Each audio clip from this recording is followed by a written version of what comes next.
Hello, my name is Mandy Wright and I'm CEO of Gloriamed Limited. The title of the presentation today is Compression Therapy. The key topics for discussion are: what is compression therapy? How does compression therapy work? Compression values explained, indications for compression, types of compression, how to measure and select the correct stockings, Gloriamed stockings, compression after sclerotherapy, and then there's a brief conclusion. So compression therapy is the application of a controlled pressure applied to the surface of the vein, which keeps the vein diameter small and forces blood back into the deep vein system, and this in turn pushes the blood up towards the heart.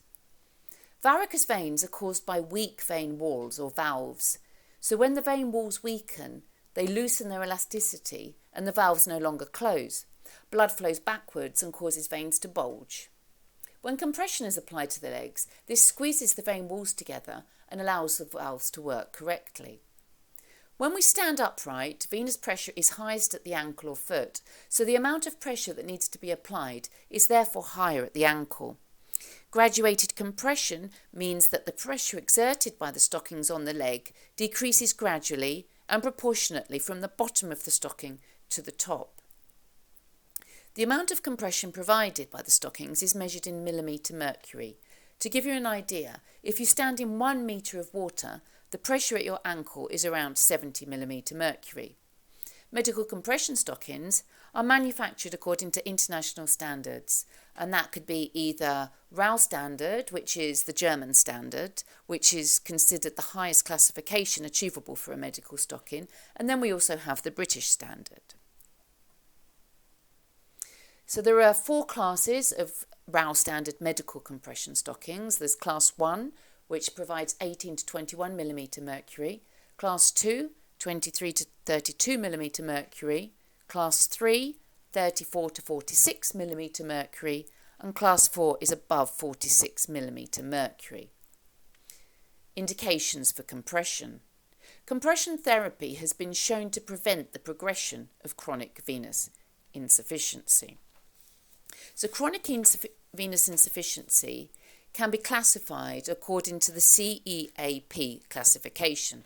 Spider veins are classed C1 and they're small superficial veins. A study in Scotland demonstrated that 88% of women and 79% of men have spider veins. Then we have varicose veins. These are blue or green bulging veins. These are classified as class 2. And between 15 and 20% of the adult population have visible varicose veins. Another 15 to 20% have hidden varicose veins that cannot be seen on the surface. Who should wear compression hosiery?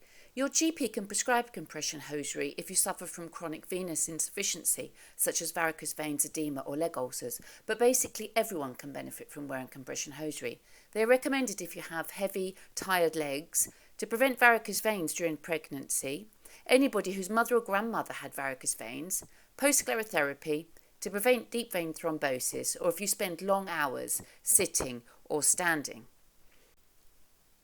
Types of compression. There are lots of types of compression socks around. I'm just going to discuss medical devices. So medical compression. Our medical compression socks are RAL standard. The insertion of a weft yarn, the red stitch in the diagram, allows precise compression at every point along the whole leg. Weft is double covered and can be elastane, cotton or latex-free rubber. They are highly elastic yarns that easily adapt to limb shape, and they have a guaranteed compression life of 6 months. Then we also have the medical support. The compression is still precise and targeted, but the stockings do not comply to the RAL standards and are produced only with knitting yarns, no weft stitch. The defined compression in the ankle decreases upwards. The support stockings are also more economical to manufacture. They're suitable for everyday wear. How to measure for compression. The Gloriamed Micro RAL standard medical compression stockings come in 24 off-the-shelf sizes. I'm going to show you how to measure for the thigh-high stockings.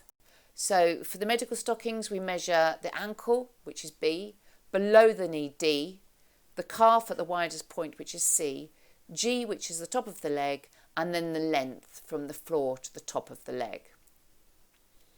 To give you an example, if you have a 22 centimetre ankle, you're then a size small. Then you measure the calf below the knee and the top of the thigh. If these four are, for example, 36, 35 and 52 respectively, you would have a max, which is an extra wide. So small, extra wide. And then the length from the floor to the top of the leg, if that's 83, then they're long. So we need 3 measurements here. Lady Gloria, on the other hand, are a medical support stocking. They do actually go up to between 20 and 30 millimetre mercury anyway, but these are measured according to the weight and the height of the person. So these are only available in 6 size. So the main goal of the treatment is always excellent patient results and patient satisfaction with the stockings. Just going to talk briefly about Gloriamed. These are the manufacturers. So this is a family-run business. It was set up in 1926. They're based in Minagio on Lake Como. Gloriamed have a CE mark, and they also have RAL standard. They have ISO 9001 and ISO 13485. Compression after sclerotherapy. Wearing compression stockings for 3 weeks enhances the efficacy of sclerotherapy of leg telangiectasias by improving clinical vessel disappearance. So we always advise that after sclerotherapy, that if you can, wear compression stockings for 48 hours, day and night, and then if possible for 2 to 3 weeks during the day, and you take them off at night. Consider wearing compression hosiery anyway to maintain healthy legs after the procedure. As many as 60% of the adult population have varicose or spider veins, and 90% of spider veins are genetic. Thank you for listening.